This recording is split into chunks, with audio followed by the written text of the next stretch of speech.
Hello everyone, welcome back to Down Periscope, Up Periscope. I am your host, Tim, and in this particular sea story, we are remembering the Gulf War aboard a cruiser. This is actually my first interview with one of the paid Blueback staff, and the second person who is not a submarine veteran. In this episode, we have a conversation with another tour guide from the surface side, a sonar technician and Gulf War veteran. As always, more information and links to the blog posts and other relevant websites can be found in the description down below. As a quick disclaimer here, the views expressed are the presenter's own and do not necessarily reflect the official policies or positions of either the Oregon Museum of Science and Industry, the United States Navy, or the United States government. While strong efforts are made to ensure accuracy, all information is subject to change without notice. All personal statements, opinions, omissions, and errors are the commentator's own. So without further ado, let's continue on.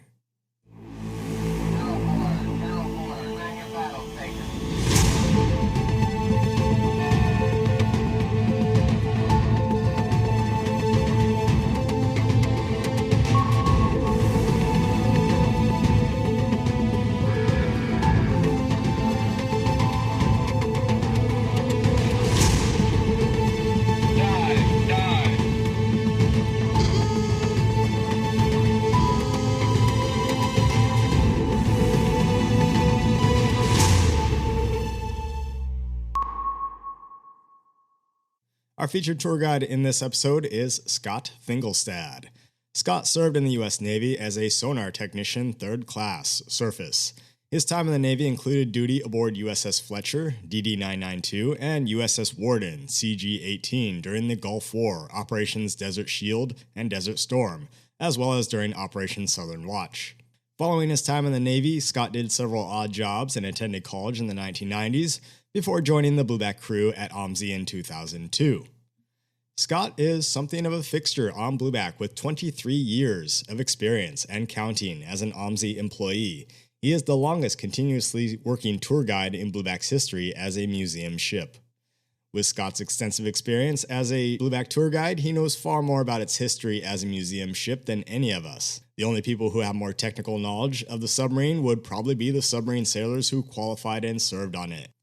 And in case you're wondering why he chose STG, that is Sonar Technician Surface, instead of STS, or Sonar Technician Submarines, well, in Scott's own words, there's not enough money in the Navy to get me on an active submarine. And as they say, STG is really an acronym for Second to God.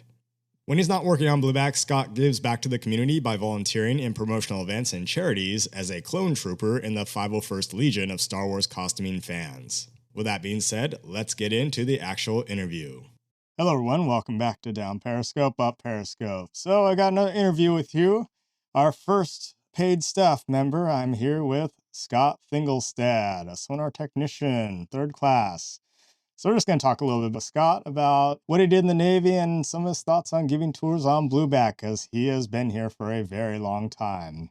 So welcome, Scott. Hello. First of all, what made you join the Navy and what rating did you originally want? I joined in 1988, 2 years after the greatest recruiting film ever made. You might have heard of it, Top Gun. I wanted to be a naval aviator, just like everybody else that saw Top Gun. And the Navy decided that my eyesight wasn't good enough to fly a multi-million-dollar airplane, so they offered me a bunch of stuff.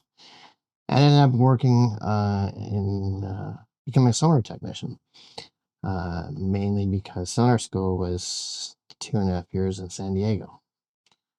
And I joined originally a wide variety of reasons, I think, because I wanted to get out of the house, wanted to do a better job than I was doing at the time, serve the country, all that kind of stuff. So it was kind of the right opportunity at the right time, and I jumped on that and went in as a sonar technician, and 6 years in, and was forced to live in really horrible places like San Diego and Hawaii.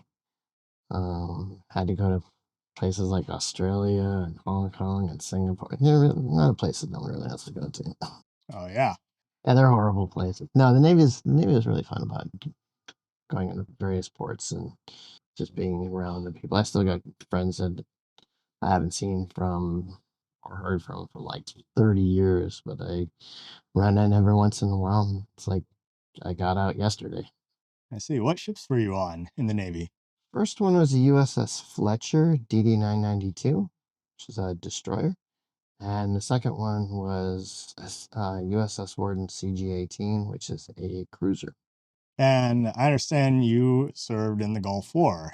I did. The original Gulf War. I was in Desert Storm and Desert Shield and Desert Storm, and then Southern Watch, which was 93, 92, 93.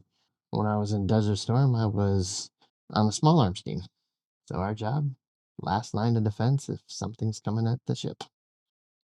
I always hope the sea was worked perfectly. Kind of what were your feelings as you were heading over to the Persian Gulf when you found out you were getting deployed there? I knew I was going. I was stationed on the West Coast, and all West Coast ships at the time would go to the Persian Gulf.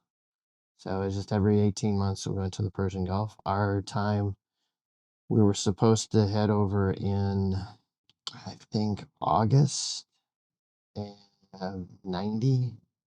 And when Saddam Hussein went into Kuwait, we got put on 72-hour standby. So if anything would happen in 72 hours, we would have been on our way. But nothing did, so we went at our normal time.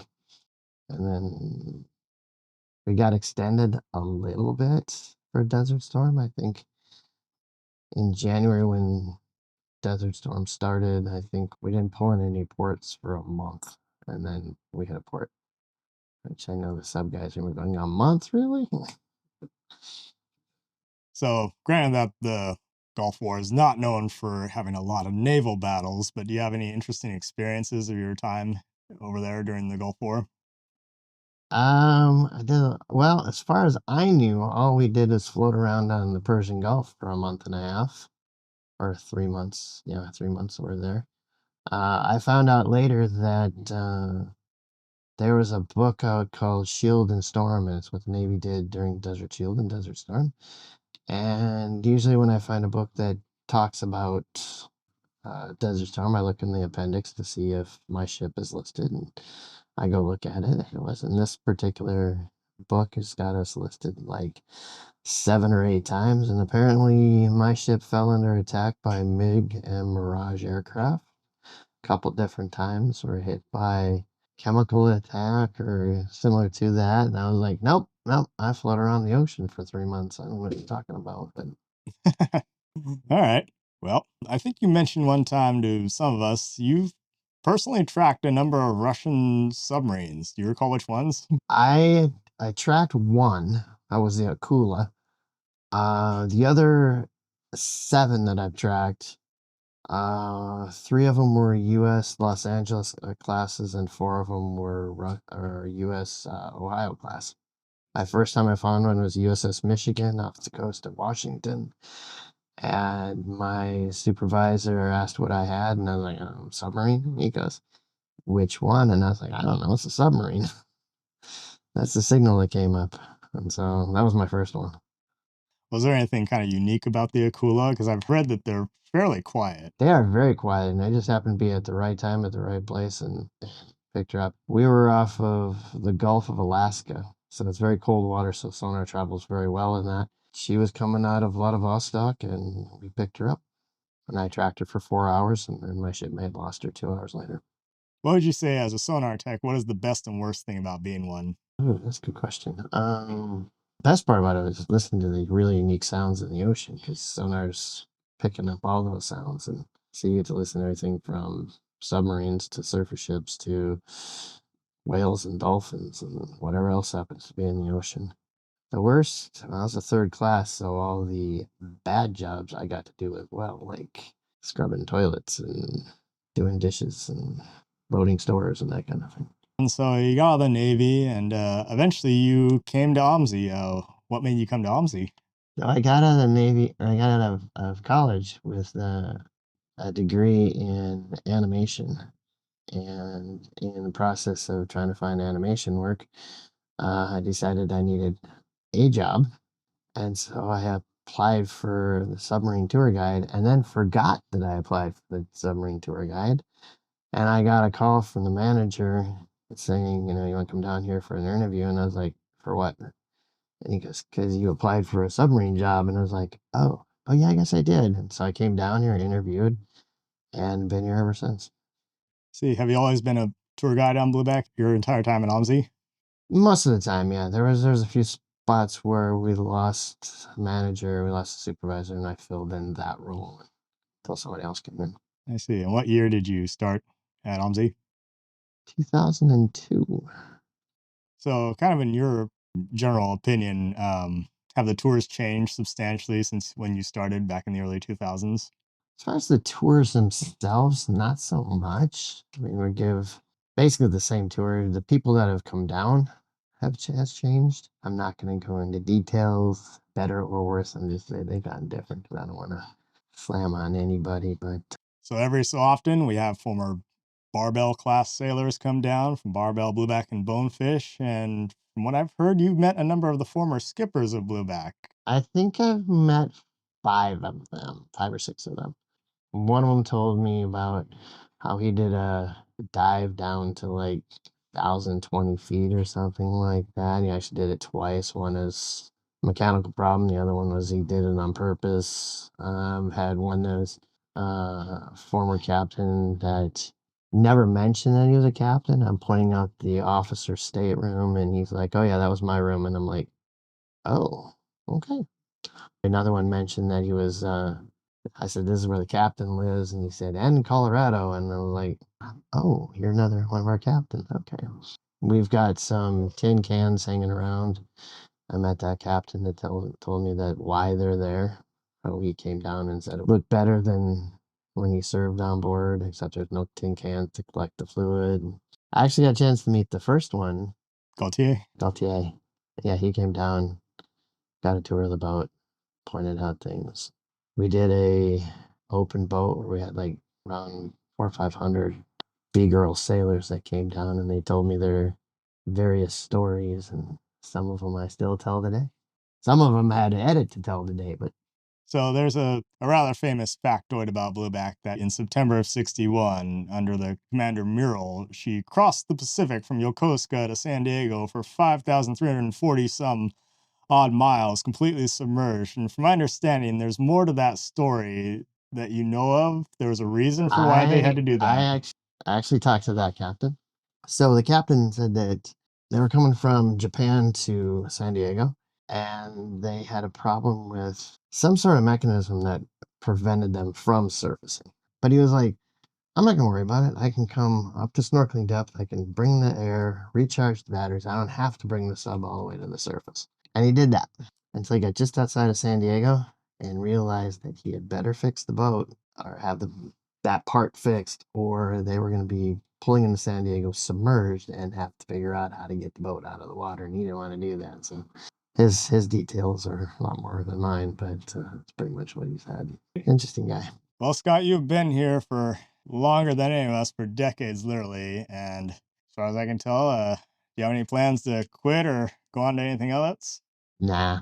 You definitely have a wealth of experience as a tour guide here. And I'm one of the unique ones. Not only I've been here for 23 years almost, but I was trained by the cob of this boat. So a lot of the details that I got are from the actual sailor that was the chief of the boat for this boat. So that's pretty interesting. And I've met people that have been through here when he was on board, and they're like, "Yeah, I remember him." well, thank you very much for your time, Scott. I appreciate it. Oh yeah. Well, that concludes it for now. So until then. Now, continuing on with some historical commentary, let's talk about Project 971, the Akula-class submarines. Exactly which Akula boat Scott tracked is unknown, as there are two major different variants of these. But Project 971, going by the NATO name Akula, began as a steel-hulled version of the titanium-hulled Sierra class owing to production delays. Using AK-32 steel, which added over 1,000 tons to the surface displacement, these boats retained the 1,970-foot test depth of the Sierras. While they had the same OK-650 reactor, given the greater displacement, the maximum submerged speed was reduced to 33 knots. The Akulas had a more advanced MGK 540 sonar along with 4 533mm and 4 650mm torpedo tubes. Additionally, more efforts were made to reduce the noise of the Akulas, including modular isolated decks and active noise cancelling systems. The first Akula boat, Karp, was built by Komsomolsk shipyard and commissioned on 30 December 1984. These boats became the standard third-generation nuclear subs of the Soviet Navy. Quieting features improved throughout the design of the class, and on 8 January 1996, the first improved Akula II, the Vepr, was commissioned and built by Sevmash, formerly Severodvinsk shipyard. These Akula IIs had modified pressure hulls, which made them some 230 tons greater in displacement and 8 feet longer. Their enhanced quieting features also made them the first Russian submarines that were quieter at slow speeds than the improved Los Angeles class of U.S. submarines. Now, given the commissioning dates, Scott most likely tracked one of the Akula I boats since he had left the Navy by the time the first Akula II had entered service. The advancement of Soviet submarine quieting features in the 1980s was of great concern to Western naval intelligence. The reasons for the leap forward are commonly attributed to several sources. First, U.S. Navy Chief Warrant Officer John A. Walker sold technological secrets, including submarine information, to the Soviets from 1967 to 1985, when he was arrested and sentenced to life imprisonment. Secondly, from 1983 to 1984, the Japanese company Toshiba sold advanced 9-axis milling equipment to the USSR, and the Norwegian state-owned arms firm Kongsberg Våpenfabrik sold computer equipment to the USSR for milling machinery. However, that being said, naval analysts Norman Polmar and KJ Moore opine that these reasons are actually an oversimplification of what went down, because the Sierra and the Akula-class submarines and their propellers were developed well before these events. At best, Polmar and Moore opine that the Japanese and Norwegian sales of equipment merely increased the efficiency of submarine propeller production in the Soviet Union. Moving on, let's talk a little bit about Operation Desert Shield and Desert Storm.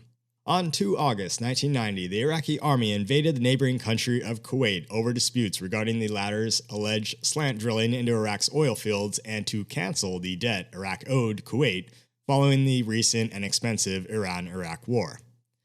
Led by Saddam Hussein with some 800,000 troops, 4,700 tanks, 3,700 artillery guns, and an advanced air defense network, Iraq possessed, by some calculations, the 4th largest army in the world at the time and the largest in the Middle East. Iraq quickly occupied Kuwait, and the subsequent UN Security Council resolutions 660 and 661 demanded Iraq's immediate withdrawal and the imposition of international sanctions against Iraq. In response, a US-led coalition of some 33 nations, the largest military alliance since World War II, commenced Operation Desert Shield. Thanks to military ties built up with friendly Arab nations over the previous 40 years, U.S. ground and air forces were able to quickly move into the region. A massive, not to mention rapid, sea lift effort involving over 240 ships moving more than 18.3 billion pounds of supplies gradually built up troops and equipment in neighboring Saudi Arabia. In less than 2 weeks after the Iraq invasion of Kuwait, U.S. Marines were on the ground in Saudi Arabia with enough supplies to sustain them for 30 days. Additionally, over 21,000 U.S. Navy reservists were called to active duty to serve in the Persian Gulf or fill vacancies on the home front. Simultaneously, the ships of Joint Task Force Middle East, which had maintained a presence in the region since 1949, were placed on alert.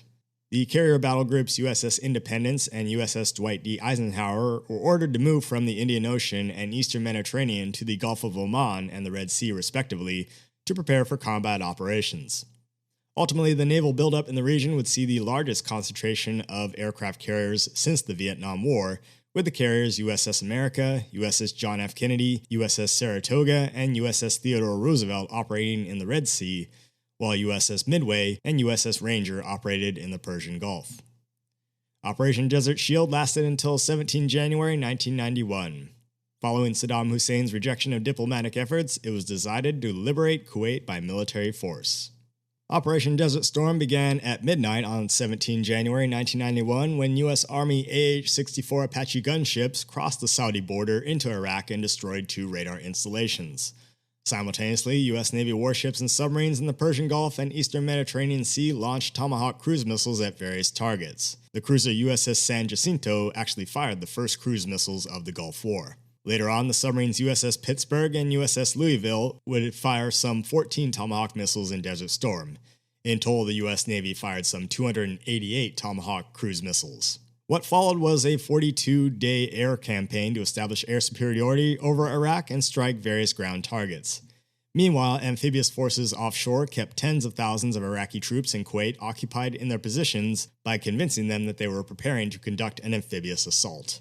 The actual ground offensive into Iraq kicked off on 24 February 1991 when the U.S. Army's 7th Corps and 18th Airborne Corps swept through the desert in southern Iraq.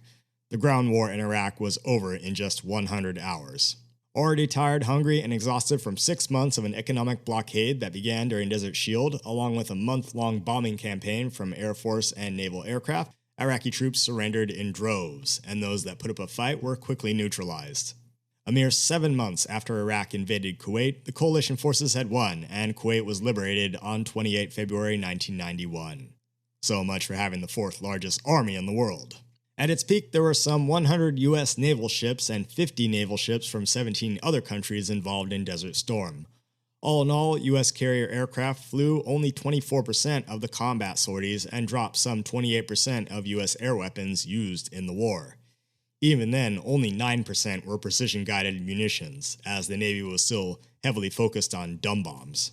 Scott's ship, USS Warden, was deployed to the Persian Gulf from 28 October 1990 to 15 February 1991.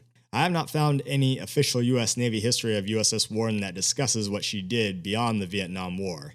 As far as I can tell, she never fired any missiles, never tracked any submarines, never engaged any surface vessels, or provided any naval gunfire support during the Gulf War. Most likely, she just provided an anti-air and anti-submarine screen to naval task forces in the Persian Gulf. As Scott said, he just floated around the Persian Gulf for a few months. Now let's talk a little bit about some Gulf War naval battles. What? There were naval battles during the Gulf War? Well, sort of. Not counting the Kuwaiti coastline, the portion of Iraq that actually borders the Persian Gulf is very small. It's only about 13 miles.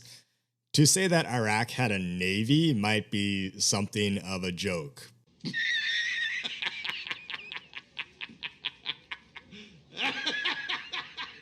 You serious? Yes, apparently Iraq did have a navy, you might say.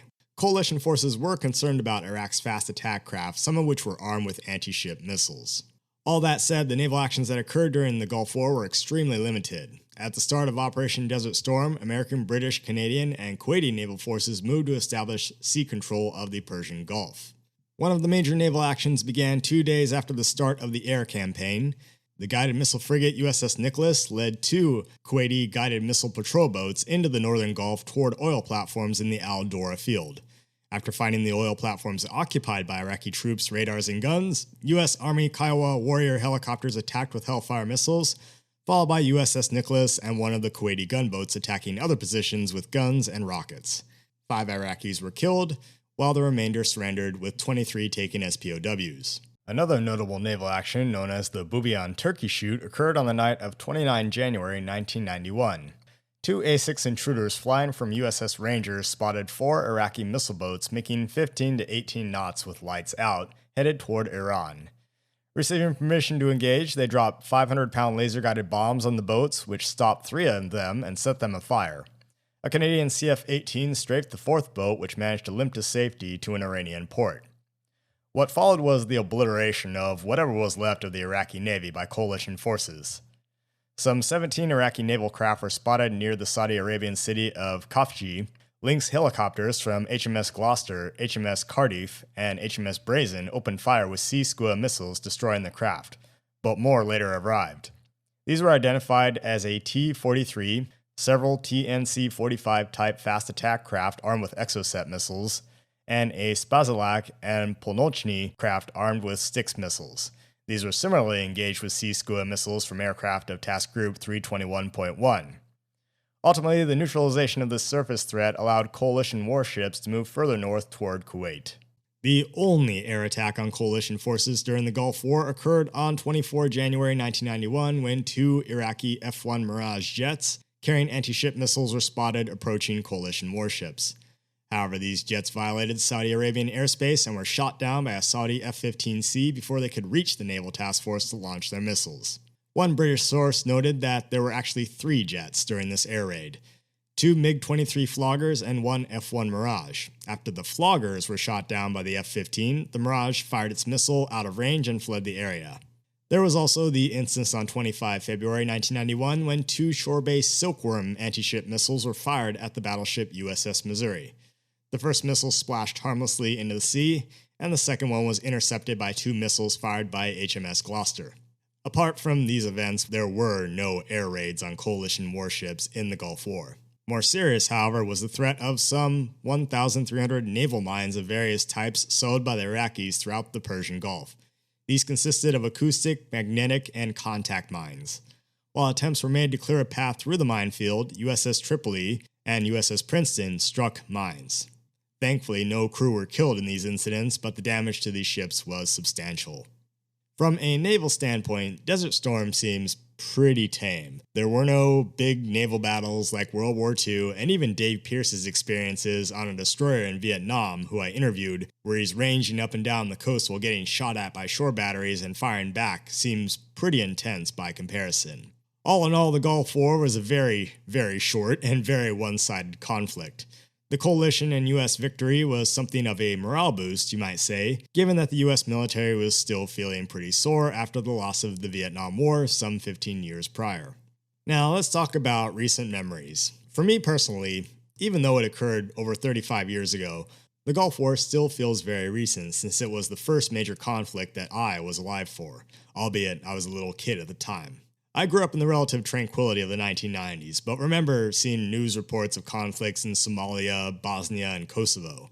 I vividly recall that morning on September 11, 2001 when the World Trade Center towers came down.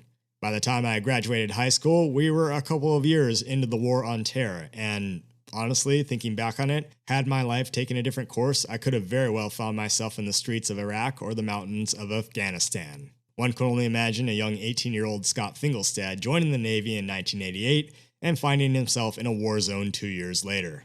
Of course, by the time Scott was aboard USS Warden in the Persian Gulf in 1990 and 91, I was just 3 years old at the time. Amusingly, Scott mentioned in the interview how one book titled Shield and Storm claims his ship came under air and chemical attacks several times. After following up with him, he does not recall the exact book, but we were doing a Google search which showed a book called Shield and Storm: Personal Recollections of the Air War in the Gulf, edited by John Godden. But Scott said that this was not the book he read because the book he read covered the naval part of the war. Another possibility could be the book called Shield and Sword: The United States Navy and the Persian Gulf War by Edward Merolda and Robert Schneller, which may be what he read. Then there's also the book titled From Shield to Storm: High-Tech Weapons, Military Strategy, and Coalition Warfare in the Persian Gulf by James Dunnigan and Austin Bay. This is essentially a wargaming book about the Gulf War by famed wargame creator James Dunnigan. If this was the book Scott read, I suspect Dunnigan may have wargamed out several scenarios involving hypothetical attacks on coalition naval forces, and Scott may have thought that Dunnigan was recounting historical events. In the end, it doesn't really matter which book it was, but assuming that Scott correctly remembers what he read, and the author was writing about historical events and not about hypothetical scenarios, it sounds like the classic case of someone extrapolating events that they heard about secondhand.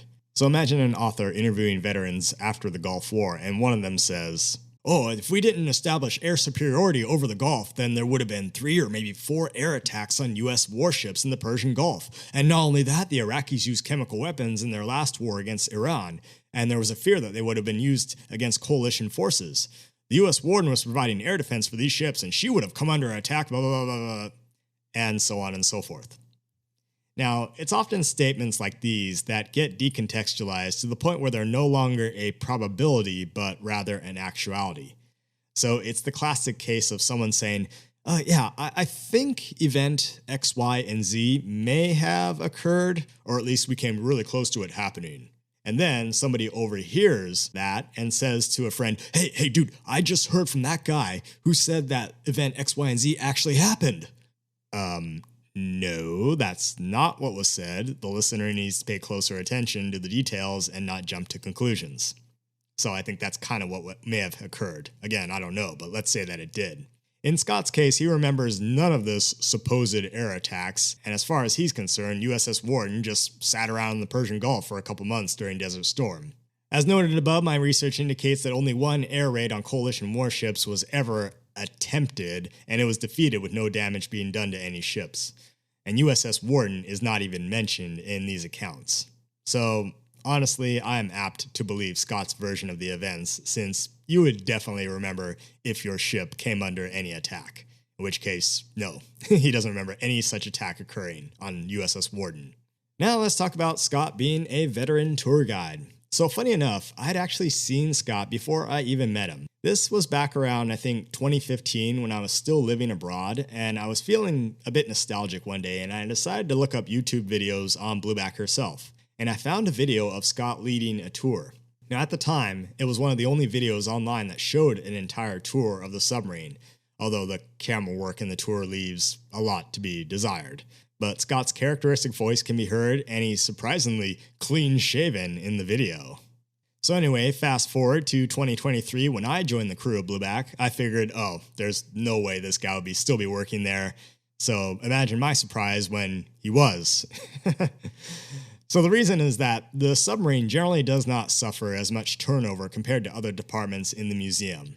That being said, the COVID pandemic really did a big number on the museum, and Scott, being a full-time employee, was one of the lucky ones who did not get laid off. In fact, there's only been a couple of tour guides who were laid off who returned to the boat after the pandemic. Anyway, Scott has been working on Blueback for a long time, as in long enough to have outlasted multiple managers and supervisors on the submarine. As he mentioned in his interview, he's filled in as the interim manager/supervisor on the submarine at least a couple of times. He currently serves as the lead submarine educator, a position roughly akin to, in his words, the chief of the boat, or COB, and reports directly to the supervisor. Given the sheer amount of experience he has as a tour guide on Blueback, there's pretty much nothing that can happen on the boat that has not already happened on his watch. So it would be stupid of me not to listen to his advice, so I frequently consult with him whenever I encounter an issue, since there's no need to reinvent the wheel when he probably already has a solution for the problem or has seen it happen. And this is true for most military organizations as well. A commanding officer who does not listen to their senior enlisted advisor is asking for trouble. On surface ships, it's the command master chief, and on submarines, it's the chief of the boat. In short, Scott is a person that I have tremendous respect for. Not only is Scott an excellent tour guide, but he's probably one of the nicest people you'll ever meet. He's very easygoing and he's very sociable. And I'm not just saying this just to say it either, because there have been other tour guides in the history of Blueback who weren't nearly as friendly. Now, I've only heard stories about these people since they left before I joined, but Scott and others have plenty of horror stories to share about these people. I'm not going to name names, but suffice it to say, there have been some pretty toxic personalities on Blueback in the past, and thankfully Scott is not one of them. So in conclusion, while Scott's time in the Gulf War was not action-packed or even particularly noteworthy, he's got many stories to tell from his time in the Navy and even more stories to tell from his 23-plus years experience as a Blueback tour guide. He has a wealth of knowledge and an affable attitude to go with it. As always, I encourage anyone to come down for a tour of USS Blueback if you're in the Portland area. Regardless of whether it's your first time or you've taken multiple tours of the boat before, we all give different tours and have different stories to tell. If you cannot take a tour, you can always donate to the museum, which goes a long way towards supporting OMSI as an institution. More information about the Oregon Museum of Science and Industry, as well as USS Blueback, can be found on the museum's website at omsi.edu. OMSI is a nonprofit organization that receives support from various sources, including generous donations from people like you.